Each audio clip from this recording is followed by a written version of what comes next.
Maintenant, dernière rubrique, on va passer au foot féminin et aux Parisiennes qui a gagné cette D1 cette année. C'est bien pour eux, c'est bien pour le club parisien. Ils attendaient ça depuis des années. Ça faisait plusieurs années que c'était les Lyonnaises qui dominaient le championnat. Et cette année, c'est Paris qui domine. Enfin, c'est bien pour eux que, comme en Ligue 1, ça a changé. Et voilà. Félicitations à eux. J'espère qu'ils vont garder ce titre l'année prochaine. Et qu'ils vont réussir à se renforcer pour être compétiteurs sur tous les tableaux. Le PSG féminin qui a tout de même sorti Lyon en Ligue des Champions, je tiens à le dire, à le rappeler. Une grosse performance et ils ont été champions de la D1 féminine. C'est dommage pour la Ligue des Champions, ils ont perdu. C'est dommage pour eux. Pour la Ligue des Champions, c'est le Barça qui a gagné en féminin. Mais c'est pas mal, ils ont gagné déjà la D1 féminine. Ça faisait des années que c'était Lyon qui gagnait. C'est bien que ce soit eux qui la gagnent. Des années que c'était eux qui courent après.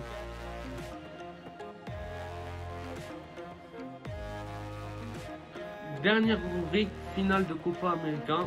Finale qui est opposée Brésil à l'Argentine. Messi contre Neymar. Le Brésil de Neymar face à l'Argentine de Léo Messi. Match avec comme un jeu de remporter, pour que ce soit pour Léo Messi ou pour Neymar, de remporter son premier titre dans leur équipe nationale. Le Parisien Neymar a remporté plusieurs fois la Copa América, Messi l'a jamais remporté. L'Argentine a remporté quelques fois ce trophée, mais sans Léo Messi, et c'était la première fois qu'il a gagné. C'était un très beau match. En première mi-temps, on a assisté à un très beau but d'André Di Maria. Mais en seconde mi-temps, on a failli s'endormir devant l'écran. De côté, l'enjeu était grand, que ce soit pour le Brésil ou pour l'Argentine, l'enjeu était grand. En contre, je vous le rappelle, je jouais gros pour le futur Ballon d'Or, qui peut être encore Léo Messi ou Neymar. Et comme je vous le rappelais, c'était une très belle première mi-temps. L'Argentine a dominé toute la première mi-temps avec ce but d'André Di Maria et un magnifique piqué. En seconde mi-temps, l'Argentine qui a bien défendu et qui a gardé le score, qui s'est imposé 1-0, qui gagne cette Copa América. Félicitations à eux. Mais en seconde mi-temps, on a failli s'endormir devant l'écran. Les Fry, c'est déjà la fin de ce JT. J'espère que vous allez bien, que vous passez tous de bonnes vacances.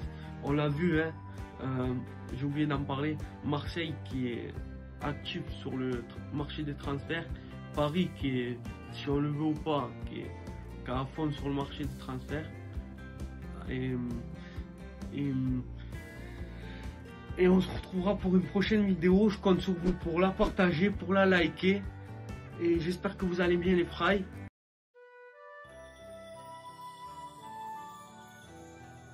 Donc bonjour à tous les Fry, j'espère que vous allez bien. Je suis très content de vous retrouver aujourd'hui pour une autre vidéo. Voilà, je suis très content de vous retrouver pour une autre vidéo.